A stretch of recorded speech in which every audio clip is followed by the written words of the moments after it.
Narciso Olalo, June 14, 2024. Mensahe ng Diyos. Bago ako matulog, tumawag si Jocelyn Dampo Utong. Naggusto daw ako kausapin ni Helen Paxson para sa usapan namin na one-on-one nang dahil sa sakit niya na hindi pa ito gumaling. At yun, nakausap ko si Helen. Bago ako matulog, humiling ako sa Diyos na ipakita kung anong meron si Helen. Baka kailangan mabuo ang paniniwala nito para sa kanyang kagalingan physically, mentally, at spiritually. Sabay nakatulog ako.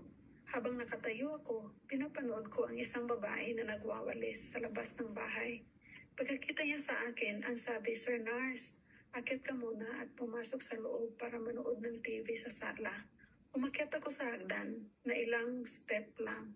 Hindi malinaw kung 3 baitang o 4 na.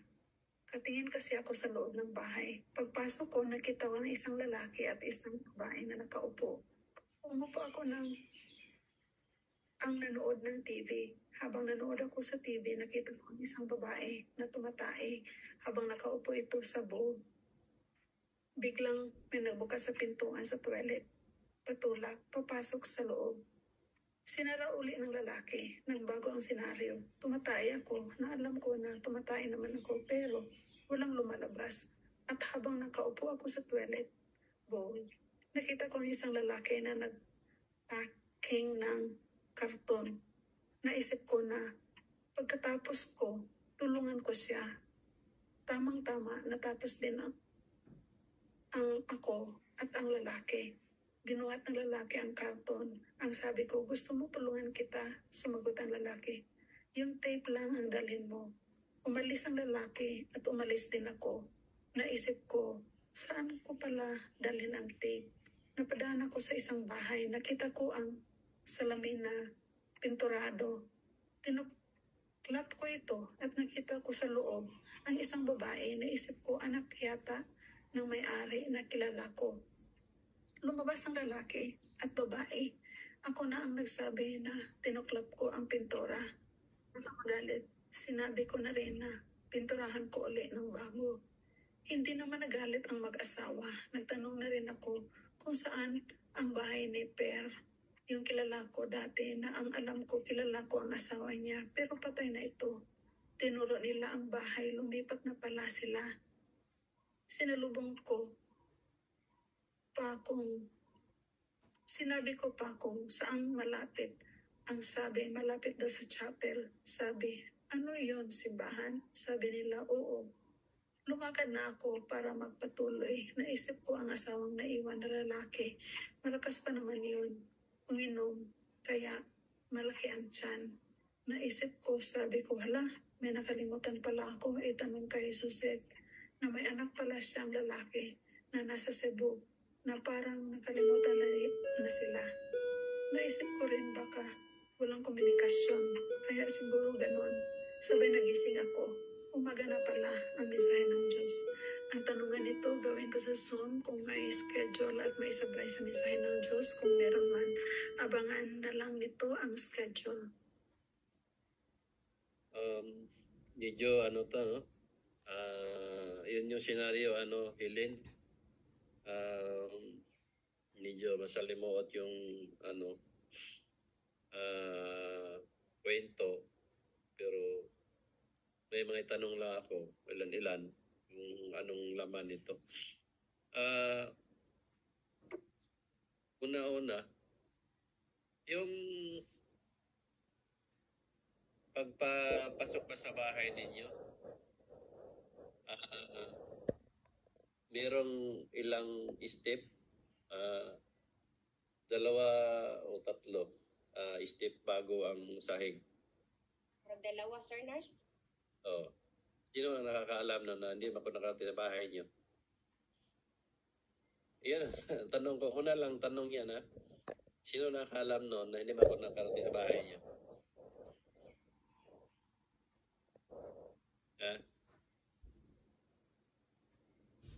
Sagutin mo. Hindi naman ako nakapunta sa bahay ninyo.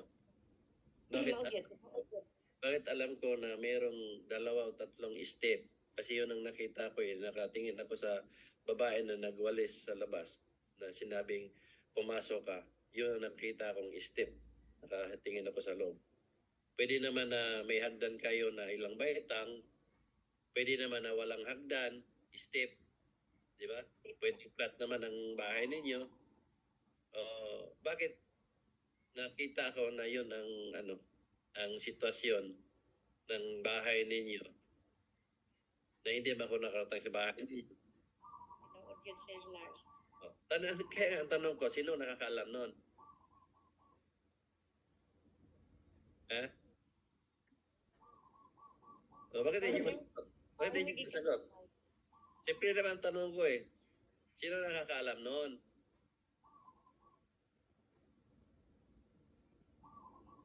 Yeah? Sagutin nyo. Simple lang tanong ko, hindi nyo masagot. Nakay power of mind, yun po yung nasugot sa Diyos. Hindi sa power of mind yun. Kaya sagutin mo, Helen, sino ang nakakaalam nun? Bakit? Nasabi ko at alam ko na ganun ang itsura ng papasok sa bahay ninyo na hindi ako nakarating sa bahay ninyo. Sagutin mo. Nurse of si Kuan, imong best friend, si Lord Jesus Christ. Si Jesus Christ. Yun yung laman ng power of mind na sinasabi ng Diyos, di ba? Na ang power of mind mo is powerful yan. Dahil makakita ka kung anong meron sa isang tao. Mas lalong powerful yan pag naging espiritu ka. Ibig sabihin ng Diyos doon, nandiyan ako sa lugar ninyo. Di ba? Pumunta ako sa bahay ninyo mismo. Kasi yun ang laman nun eh, na sinabi niya eh. Na mas lalong powerful yan pag naging espiritu ka. Ibig sabihin, espiritu ako nung time na yun nagpunta sa inyo.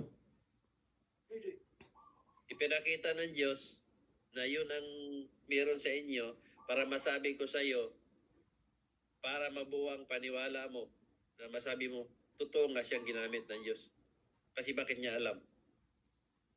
O di ba? Sir Lars. So simple lang ang ginawa ng Diyos para mabuwang paniwala ninyo. Ibig sabihin, hindi pa buwang paniwala mo, kulang pa. Kasi bakit binuo ng Diyos ang paniniwala mo? Ngayon, pangalawa, yung pagsabi mo na pumasok ka sa pintuan, pumasok ka sa loob, ibig sabihin, mabuti ang kalooban mo. Huwag mong aminin na hindi naman. Ha? Huwag mong aminin na hindi naman, ha? So, ang itatanong ko, kasi yun nga ang senaryo, wala naman siguro masamang kalooban na sabihin, pumasok ka sa loob at manood ka ng TV.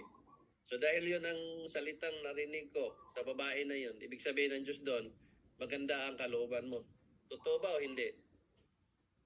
Totoo, Sir Lars. Totoo. Huwag mong sabihin totoo pag hindi, ha? Kasi magka-problema tayo. Pag hindi, sabihin mong hindi. Kasi yun yung totoo. So, totoo o hindi?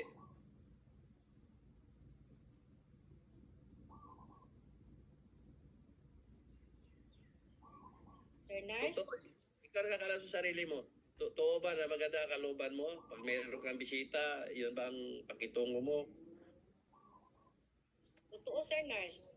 Totoo. Kasi nandyan si Potong sa likod mo. Doon ka tumitingin kay Potong. Di tanong mo kay Potong siguro totoo ba? Jocelyn, tatanungin kita, Jocelyn. Nandiyan ka sa likod. Back up ka eh. Sige po Kasi yan. kapitbahay kayo eh. Totoo ba sinasabi ko na mabuti ang kalooban ni Helen? Okay, kanang mo anak ko sa ilaha ko ya. Moingon man gina siya nga sulod. Dayon anit. Ngayon, ngayon, paano ko nasabi yun na hindi naman ako nakapunta sa inyo? Hindi naman kita kapitbahay, hindi kita kilala. Bakit alam ko kung anong laman sa puso mo? Di ba? Yun yung sinasabi ng Diyos na makakita ka kung anong meron sa isang tao. Yun yung laman ng power of mind. Yun yung meron ang Diyos, power of mind. Na kahit wala kang sinasabi, walang lumalabas sa bibig mo, pero nababasa ng Diyos ang puso mo. Yun yung mensahe niya.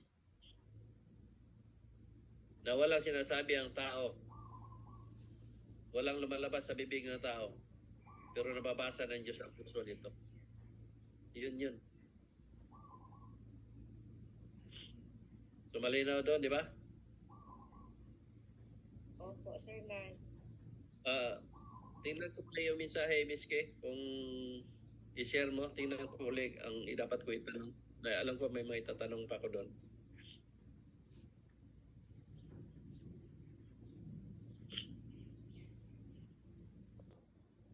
CR ninyo, Helen.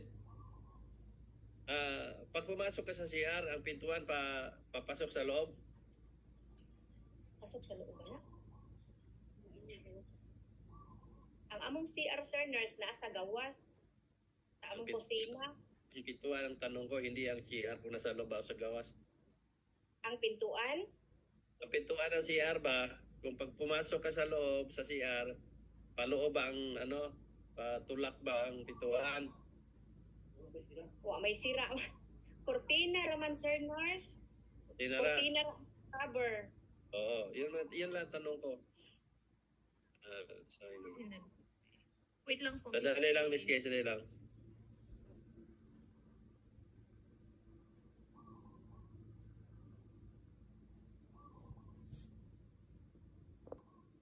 Nandiyan kayo sa Lagindingan, di ba? Opo, Sir Nars. Bago yan, nandiyan kayo, nagagaling ba kayo sa ibang lugar? Kuan, Kasi kanang yun ang nasa, yung naglipat eh. Kaya kung basahin ko rin, bago kayo nakatira dyan, nagagaling kayo sa ibang lugar. kuan, Sir Nars. Sa una, dito man nagtrabaho ako bana sa Balderrama, Bukidnon. So dito kayo galing. Oh, So yun ang nasa mensahe. Anong taon yun? ipila na to katuig eh. Oh, dili taod-taod na to ba dito sa Balderrama ba?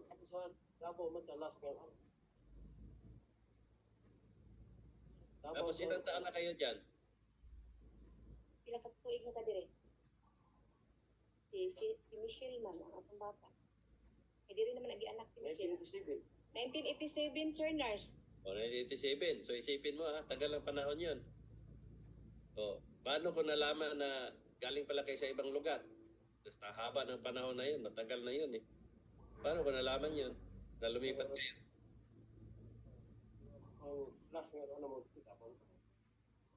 Di ba? Pwede naman sabihin natin na dyan na kayo lumaki, dyan na kayo talaga nakatira. Di ba? Di ba? Opo, Sir Nars.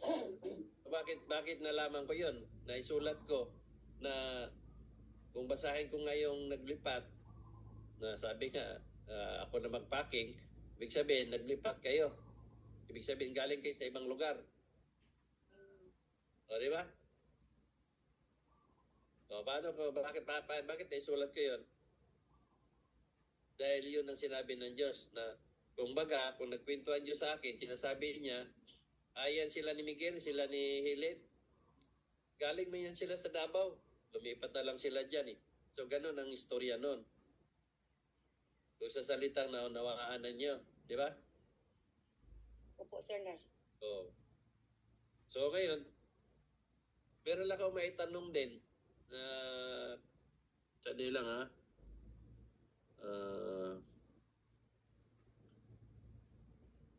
sinasummarize ko lang to yung mensahe ng Diyos kasi parang pag nagsulat ako yun ang sulat pero kung baga katulad nung sinabi ko sa inyo nagkikwento siya na ayan sila ni Michelle galing yan sila sa ibang lugar lumipat na lang sila dyan pero daw ako magsulat yun yung senaryo pero sa salitang naunawaan ninyo itatranslate ko yun yung binanggit ko sa iyo. Kaya titingnan ko kung ano pa yung baka may mahalagang itatanong ko sa iyo. Malapit ba kayo sa kapilya dyan o simbahan? Opo, Sir Nars. Kanang sa Born Again.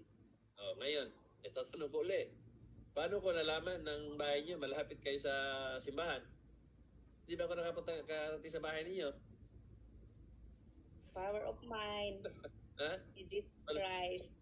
Wala naman kayong kinikwento tungkol dyan. Ha? Opo, Sir Nars. O diyan, Oh, diyan ninyo makikita. Sir Nars. Ha? Ibalaan dyan nimo. Oh, yun yung sinasabi ng Diyos. Na ang power of mind mo is powerful yan. Dahil malaman mo kung anong meron sa isang tao. Kung anong meron yung mga tinatanong ko. Kung anong meron kayo. Yung sinasabi na mas lalo powerful yan. Pag naging espiritu ka, ibig sabihin, espiritu talaga ako. Gumagala, kausap ko ang Diyos. Di ba? Yun ang patunay ng Diyos. Kausap ko siya eh. Kasi bakit ko nalaman yan? Lahat na yan. Pwede namang malayo kayo sa kapilya. Di ba? Pwede namang wala kayong kapilya na malapit sa bahay ninyo. Ayan, ayan lahat. Hindi yan basta-basta malaman ng tao hindi nakarating sa bahay ninyo. Hindi alam kung anong meron sa inyo. Malay ko ba na galing pala kayo sa ibang lugar? Tinuod yun. O, di ba? So, diyan ninyo makikita na tunay talaga na may Diyos na buhay. Na tunay na kausap ko ang Diyos. Na may Diyos na nagkikwento sa akin. Kasi, kung ako ang tatanungin ninyo, malay ko ba? Obvious. Di ba? Paano ko malaman yung buhay ng may buhay? Paano ko malaman ng kapitbahay ng kaibigan ko? O yung bahay ng ginamot ko? Kung anong meron siya, paano ko malaman yan? Kung walang nagpinto sa akin na Diyos. Di ba? Tinuod, Sir Nars. Oh, so diyan ninyo makikita. Diyan ninyo mapatunayan na totoo at tunay akong ginamit ng Diyos sa kasangkapan. Dahil yun ang sinabi niya. Na ginamit kitang kasangkapan. Di ba? Sir Nars. So may tatanong ako uli. Hindi naman ito sa pilitan. Ano lang, kung totoo lang naman o hindi. Kung mabasahin ko yon,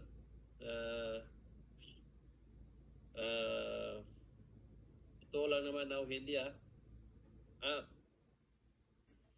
sana yun? Yeah, nabasahin ko ba ito? Sabi.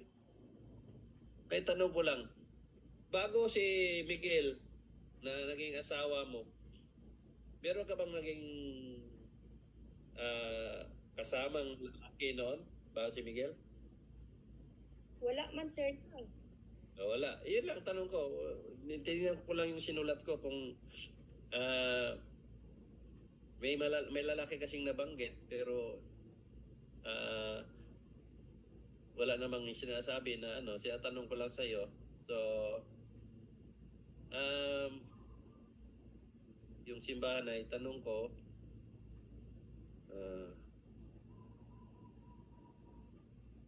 may sinabi kasi dito, nakalimutan ko itanong kay Soset. Labas ka na dito kasi sagot mo nga, Helen. Kasi kung may nangyari yon, maaaring hindi ko itatanong kay Soset ito. So, tapos na yung mensahe mo, Helen, ano? Wala na yun, tapos na. Pupunta ko kay Soset kasi negative yung ano mo, sagot. Doon ako kay Soset.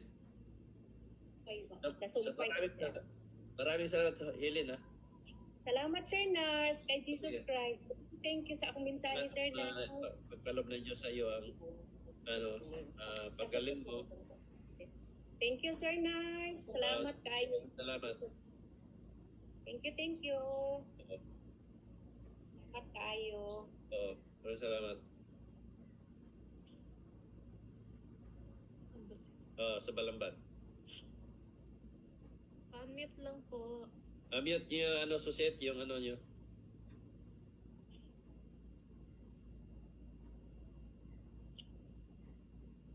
Na-mute naman, Master. Okay na po. Okay na. Ay, i-unmute po. Yung open po yung mic. I-open yung mic. Okay na.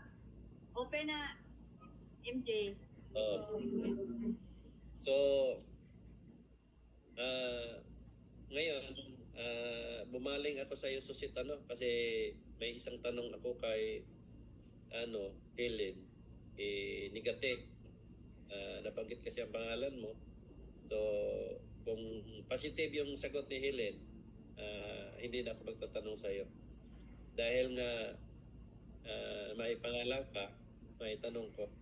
So, unang-una, diyan natin makikita sa tanong ko kay Helen, lahat ng katanungan ko na positive, na bali, totoo kung ano mo yung itanong ko. So ngayon, dyan ninyo rin makikita na may kausap akong Diyos na nagsasabi kung anong meron sa isang tao dahil yun yung napalaman sa power of mind. So ngayon, itatanong ko sa iyo, Susit, naging combine ito mensahe sa inyong dalawa. May tanong ko sa iyo, Susit, kamusta na yung mo, na dinadaing mo na problema noon? Sa nabalita? Bahay naman, Master. Ayun na. So, magandang balita yon na naging okay ka na. So, ang tanatanong ko tungkol doon sa lalaki, meron ka bang anak na lalaki? Hindi ko alam kung anak mo to dati o anak ninyo ni Pat. Pat, nasa Cebu, hindi naman kayo, Balamban nga lang, sa Cebu City siguro. Master. Di pa nga ako nagtanong inuuna mo naman ako. Ha? May sinasabi pa nga ako excited ka masyado Ha?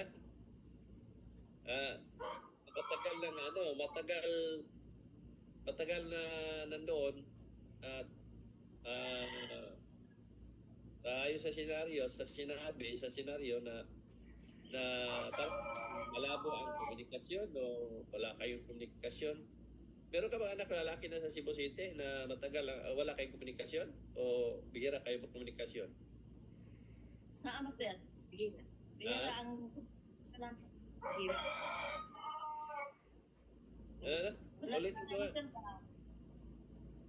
Ulitin mo. Master, panagsara mo ulit ba? Gaano ka pa nagsayan? Sa kabuan or sa tunga anak? Kahit pa paano umuwi din, pero hindi kayo open ng communication.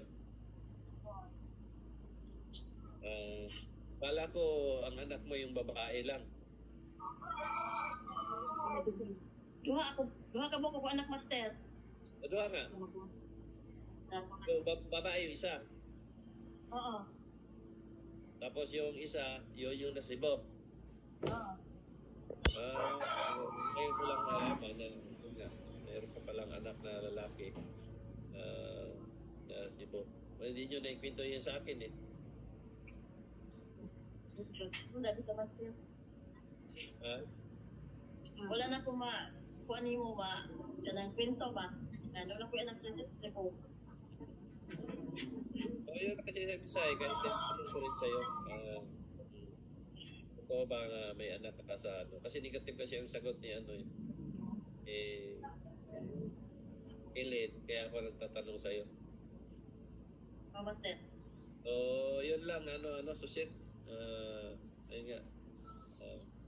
Maraming salamat. Salamat, Master. Huwag Jesus Christ. Kay Miss Kay sa mensahe kung ano pa yung mensahe. Si Maribeth na mensahe, Brother Nars. Si Maribeth.